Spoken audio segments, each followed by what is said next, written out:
শুক্রবার বিকেলে ভাতিজার হাতে চাচা খুন হওয়ার ঘটনা ঘটেছে। নেত্রকোনার কেন্দ্র উপজেলার আশুজিয়া ইউনিয়নের সিংহেরগাঁও কান্দার পাড়ায় এ ঘটনা ঘটে। জানা গেছে, পুকুরে মাছ ধরাকে কেন্দ্র করে চাচা ভাতিজার কথা কাটাকাটির এক পর্যায়ে ভাতিজা লিটন মিয়া তার চাচা আবুল কালামকে কিলঘুষি মারে। পরে চাচা বাড়িতে চলে আসলে ভাতিজা পুনরায় এসে চাচাকে আবারও মারধর করলে ঘুষির আঘাতে চাচা আবুল কালাম ঘটনাস্থলেই মারা যায়। এ ঘটনায় কেন্দুয়া থানা পুলিশ লিটন সহ দুজনকে আটক করেছে। নিহতের লাশ ময়নাতদন্তের জন্য নেত্রকোনা মর্গে প্রেরণ করা হয়েছে। নিহতের বাড়িতে চলছে শোক। এ বিষয়ে কেন্দুয়া থানার অফিসার ইনচার্জ মিজানুর রহমান জানান, নিহতের লাশ মর্গে প্রেরণ করা হয়েছে এবং দুজনকে আটক করা হয়েছে।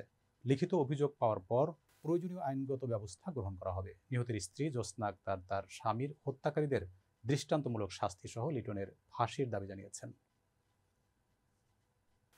দেশের ১ ইঞ্চি জমি কাউকে ছাড় দেওয়া হবে না, কোনো আগ্রাসন সহ্য করব না।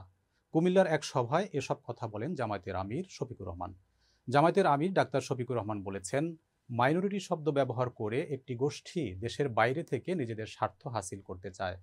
ভারতকে উদ্দেশ্য করে তিনি বলেন, বাংলাদেশের ১ ইঞ্চি জমি আমরা কাউকে ছাড় দিব না, আমরা কোনো আগ্রাসন সহ্য করব না। শুক্রবার সকালে কুমিল্লার টাউন হল মাঠে মহানগর জামায়াতের কর্মী সম্মেলনে প্রধান অতিথির বক্তব্যে এসব কথা বলেন তিনি।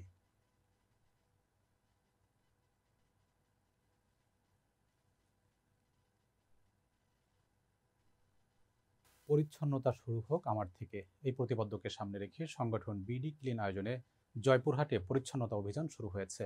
সকালে ২৫০ শয্যা বিশিষ্ট জেনারেল হাসপাতাল জয়পুরহাটে এ কার্যক্রমের উদ্বোধন করা হয়। এতে প্রধান অতিথির বক্তব্য রাখেন জেলা প্রশাসক Afroza Akter Chowdhury, police super MA Wahab, general হাসপাতালের তত্ত্বাবধায়ক সর্দার রাশেদ মোবারক, সিনিয়র আইনজীবী advocate Abdul Momen Fakir, civil surgeon অফিসের মেডিকেল অফিসার ডাক্তার জোবায়ের আহমেদ, বৈষম্য বিরোধী ছাত্র প্রতিনিধি হাসিবুল হক সানজিদ, বিডি ক্লিনের জেলা সমন্বয়ক রাকিবুল হাসান রাকিব সহ বিভিন্ন প্রতিষ্ঠানের শিক্ষার্থীরা। এ সময় অতিথিরা বিডি ক্লিনের সদস্যদের শপথ বাক্য পাঠ করান ও হাসপাতাল পরিদর্শন করেন এবং হাসপাতাল চত্বরে বৃক্ষরোপণ করেন।